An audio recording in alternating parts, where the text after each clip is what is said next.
শ্রীমদ্ ভগবদ্ গীতা সনাতন ধর্মের অন্যতম প্রধান ধর্মগ্রন্থ। গীতা মূলত মহাভারতের একটি অংশ। সনাতন ধর্মাবলম্বীরা গীতাকে ভগবানের মুখনিসৃত বাণী মনে করেন। মানব ধর্ম, দর্শন ও সাহিত্যের ইতিহাসে গীতা এক বিশেষ স্থানের অধিকারী। গীতার কথক শ্রীকৃষ্ণকে হিন্দুরা ভগবান রূপে পূজা করেন। স্বয়ং গীতায় শ্রীকৃষ্ণকে শ্রী ভগবান হিসেবে বর্ণনা করা হয়েছে। শ্রী শ্রী গীতা মাহাত্ম্য অংশে দেখা যায়, ভগবান শ্রীকৃষ্ণ সর্বপাপ নাশকারী গীতার নামাবলী প্রকাশ করেছেন। শ্রীমদ্ ভগবদ্ গীতা বা গীতার 18টি নাম এবং গীতার 18টি নামের মাহাত্ম্য ও তাৎপর্য আজ আমরা জানব। 1.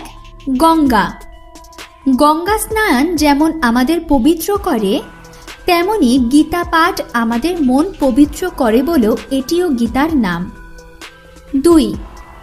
গীতা শ্রীকৃষ্ণের অমর বাণী। এই গাথা গীতা থেকে উৎপত্তিপ্রাপ্ত নাম গীতা। এটি মহাভারতের অংশ, 700টি শ্লোকের সমষ্টি। 3. সাবিত্রী। গীতাকে পতিব্রতা স্ত্রীর সঙ্গে তুলনা করা হচ্ছে, যে আসলে তার স্বামীর ভালোবাসার পাত্র। আর এই পতি বলতে শ্রীকৃষ্ণকেই বোঝাচ্ছে।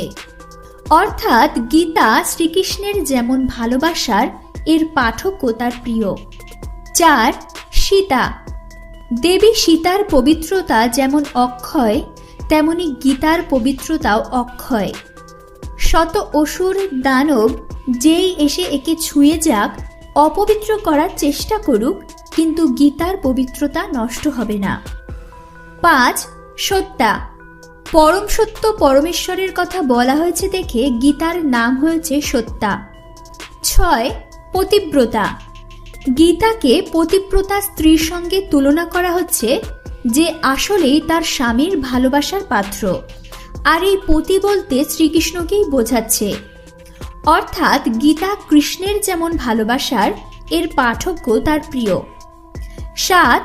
ব্রহ্মাবলী। ব্রহ্মশক্তির পরিচায়ক এই গীতা। 8. ব্রহ্মবিদ্যা। পরম ব্রহ্মের জ্ঞান হল এই গীতা। 9. ত্রিসন্ধ্যা। গীতা পাঠের মুহূর্ত সন্ধ্যা বন্দনার মুহূর্তের সমান পবিত্র বলে এর আরেক নাম ত্রিসন্ধ্যা। 10. মুক্তিগেহিনী। মুক্তি ও মোক্ষের পথ দেখায় বলে গীতা মুক্তিগেহিনী। 11. অর্ধমাত্রা। ভগবানের